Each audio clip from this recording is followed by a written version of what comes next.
अव्यक्तमसुराकार पूर्वार्ध संचले, लक्षाश्रीषे झाले लक्षासी पै. अव्यक्त देखणे देखणा आले व्यक्त, पाहता व्यक्त अव्यक्त दोन्ही नाही. जागृतीच्या ठाई निज तो सहस्रदळी, बिंदूच्या समेळी उच्चार होतो. ज्ञानदेव म्हणे शरण निवृत्तीच्या शरणा, समजूनी खुना तटस्थ झालो. माऊली ज्ञानेश्वर महाराज की जय. एक तरी ओवी अनुभवावी या ज्ञानयज्ञात आपण श्रीमद भगवद्गीता अध्याय 8 अक्षर ब्रह्मयोग त्यातला श्लोक क्रमांक 9 आणि माऊलींनी या श्लोकवर ज्ञानेश्वरी 8व्या अध्यायामध्ये 90 क्रमांकाच्या ओवीनं केलेलं भाष्य याचं आज आपण चिंतन करणार आहोत. कविं पुराणमनुशासितारं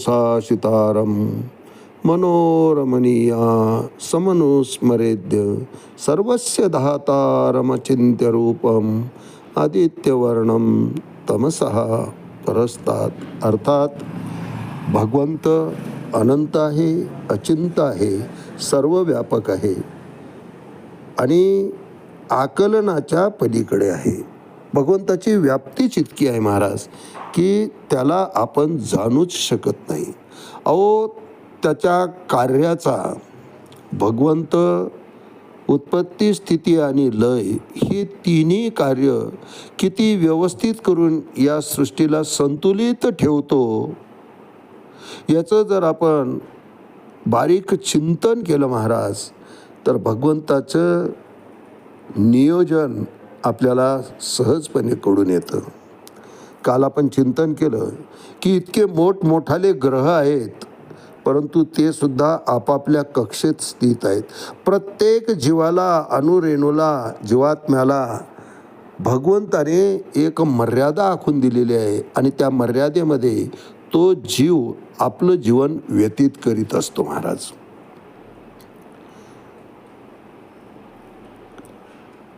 आपण ज्याची चिंता करायला पाहिजे त्याची चिंता करत नाही.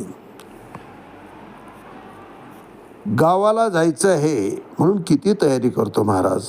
1 किंवा 2 दिवसाचा मुक्काम असतो परंतु कायमस्वरूपी ज्या मुक्कामाला आम्हाला जायचं आहे त्याची तयारी मात्र आम्ही काहीच करत नाही.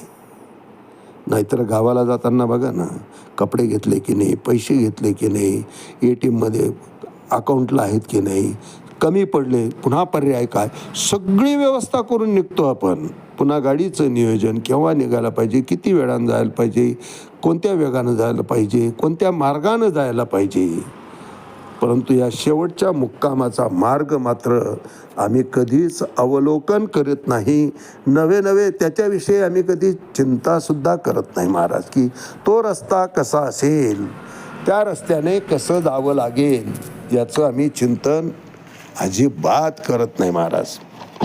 असं असताना सुद्धा अगदी उदार अंतःकरणानं भगवंत प्रत्येक जीवाचं भरण पोषण करत असतो महाराज. आम्ही 84 लक्ष योनीचं जर अवलोकन केलं तर फक्त मानव हाच प्राणी असा आहे की जो भविष्याची चिंता करतो आणि साठवण्याची वृत्ती त्याच्याजवळ आहे. बाकी इतर कोणतेही प्राणी अशा भविष्याचा वेध घेऊन साठवून ठेवत नाहीत. उलट त्यागच त्यांच्या ठिकाणी पाहायला मिळतो. चिमणी किंवा पक्षी घरटं करतं, त्यात अंडी घालतं, उबवतं, पिल्लं त्या अंड्यातून बाहेर येतात, त्यांचं भरणपोषण करतो आणि त्यांना एकदा पंख फुटले की त्या पिल्लांचाही त्या घरट्याचाही त्याग करून निघून जातात महाराज पक्षी दुसरीकडं. माणसाचं तसं नाही. अंतिम श्वासापर्यंत माझं जे आहे ते माझंच राहायला पाहिजे यासाठी संपूर्ण जीवनाची खटपट चालू असते महाराज.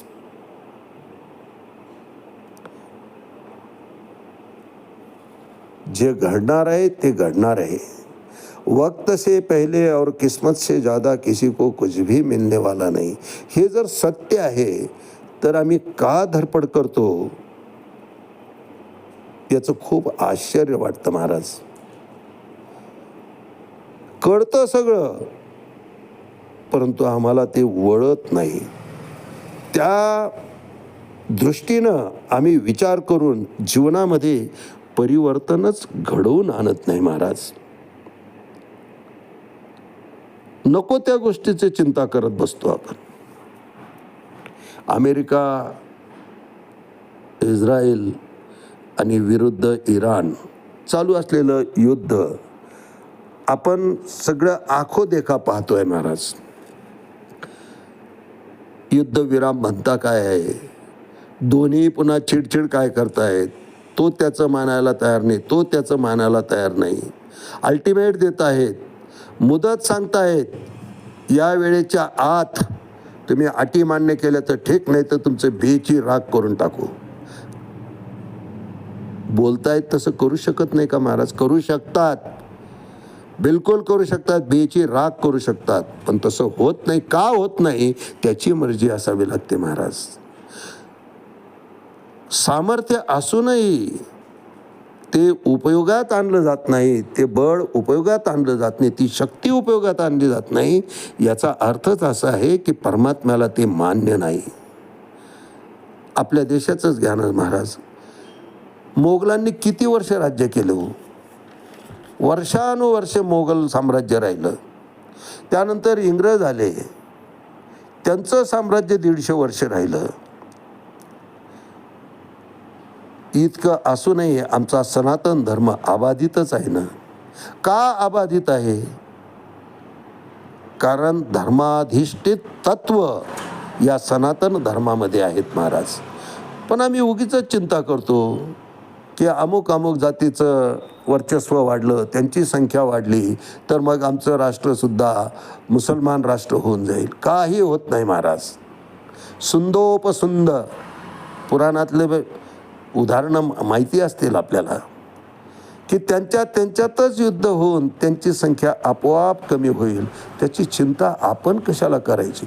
परंतु त्याच चिंतेमध्ये आणि त्याच चिंतनामध्ये काही संबंध नसताना आम्ही त्याची चिंता करत बसतो.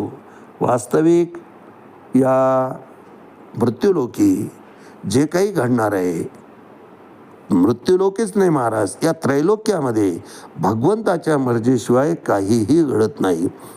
म्हणून आम्ही नको त्या गोष्टीची चिंता किंवा चिंतन करण्यात काहीच अर्थ नाही. तो वेळेचा अपव्यय आहे.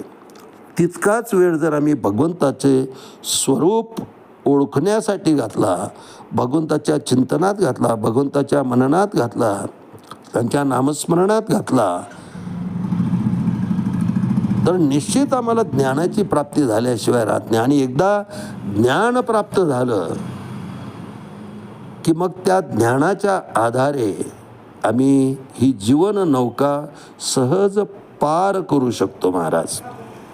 कारण ज्ञान हे शेवटी ज्ञानच आहे आणि ज्ञानाला पर्याय नाही.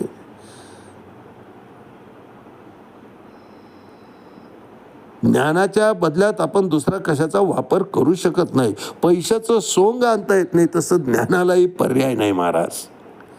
माऊली तर प्रमाण देतात ज्ञानाची महती सांगताना की जैशी अमृताची चवी निवडीजे ते अमृताची सारखी म्हणजे, तैसे ज्ञान हे उपमेजे ज्ञानेशीचे. ज्ञानाला उपमा द्यायची असेल, अहो ज्ञान कसं असतं तर ते ज्ञान म्हणजे ज्ञानच असतं. ज्ञान हे ज्ञानासारखंच आणि ज्ञानच असतं, त्याला दुसरी उपमाच नाही महाराज. जसं आकाश किती मोठं आहे सांगता येत नाही महाराज, अनिर्वाच्य आहे. आकाशाला कशाची गवसणी घालता येईल? अहो त्याच्यापेक्षा मोठं काही नाहीच आहे, तर गवसणी आकाश झाकण्याचा प्रश्न कुठे येतो? तसं ज्ञान हे ज्ञानच आहे. ज्ञानाची जागा दुसरं कोणीही घेऊ शकत नाही. ज्ञानाची प्राप्ती व्हावी, ज्ञानाची प्राप्ती झाली की नाही हे ओळखायचे एकच लक्षण माऊलींनी सांगितलेलं आहे, एका ओवीत सांगितलं आहे की हे समस्त श्री वासुदेवो ऐसा प्रकृती रसाचा ओतला भावो भक्ता माझे रावो ज्ञानिया तोचे, त्याला ज्ञानी म्हटलेलं आहे. संपूर्ण या सृष्टीमध्ये कणाकणामध्ये भगवंताच्या अस्तित्वाची जाणीव व्हावी, ती जाणीव झाली, अद्वैत भाव गेला, समदृष्टी प्राप्त झाली, द्वैत आमचं निघून गेलं ना, अद्वैत भाव निर्माण झाला की समजायचं की आम्हीच ब्रह्म झालो. अहम ब्रह्मास्मी हा तृप्ततेचा ढेकर, समाधानाचा ढेकर त्याच वेळेस साधकाला येत असतो महाराज. आणि तो ढेकर यावा, जिवंतपणेच मुक्तानंद मिळावा, मोक्षाचा अनुभव घेता यावा, असं जर वाटत असेल तर भगवंताच्या या अचिंत्य रूपाला आम्ही समजून घ्यायला पाहिजे महाराज. यावर भाष्य करताना माऊली ज्ञानेश्वरी 8वा अध्याय अक्षरब्रह्मयोग त्यातल्या 90 क्रमांकाच्या ओळीत म्हणतात की सुसळा सूर्यकिरणांच्या राशी जो नित्य उदो ज्ञानियासी अस्तमानाचे जयाशी आड नाव नाही. अर्थात जो ज्ञानाचा दिवस आहे, ज्याला ज्ञानाची प्राप्त झालेली आहे, ज्ञान प्रकाश दैदिप्यमान असं तेज ज्ञानाचं ज्याच्या बुद्धीमध्ये प्रकाशित झालेलं आहे, असा ज्ञानी माणसाला अज्ञान त्याच्या ठिकाणी असं कोसो अंतरावर सुद्धा येऊ शकत नाही महाराज. ते लांब राहतं, त्याच्याजवळ ते येत नाही, अज्ञान त्याला शिवतच नाही. लख प्रकाश फोकस लावलेला आहे आणि त्या फोकसामध्ये जर आम्ही अंधार शोधायचा प्रयत्न केला तर ते सापडेल का महाराज? नाही. कारण अंधार मुळात ही उपाधी नाहीच आहे. प्रकाशाचं नसणं म्हणजे अंधार आहे. तसं अज्ञान नाहीच आहे. देखे मनुष्य जात सकळे स्वभावता भजनशीळ झाले असे केवळ माझ्याच ठाई परी ज्ञाने विन नाशिले. ज्ञान नाही म्हणून नाश पावलेला आहे. अज्ञान ही मूळ उपाधी नाहीच आहे. ज्ञानाचं नसणं म्हणजे अज्ञान आहे. जसं प्रकाश किंवा ज्ञान यांना स्वतःचं अस्तित्व आहे, तसं अज्ञानाला किंवा अंधाराला स्वतःचं अस्तित्व असं काहीच नाही महाराज. प्रकाश आला रे आला की अंधाराला जावं म्हणायची गरजच पडत नाही. तसे ज्ञानाची प्राप्ती झाली की अज्ञानाला तू आता इथं थांबू नको असं सांगण्याची आवश्यकता पडत नाही महाराज. म्हणून माऊली वर्णन करतात, भगवंत अर्जुनाला सांगतात की सुसळा सूर्यकणांच्या राशी जो नित्य उदो ज्ञानियासी अस्तमानाचे जयाशी आडनाव नाही. आज याच ठिकाणी थांबूया. रामकृष्ण हरी पुंडलिक वरदा हरी विठ्ठल श्री ज्ञानदेव तुकाराम पंढरीनाथ भगवान की जय. माऊली ज्ञानेश्वर महाराज की जय. जगद्गुरु तुकाराम महाराज की जय. शांती ब्रह्म एकनाथ महाराज की जय. आदि शक्ती मुक्ताबाई की जय.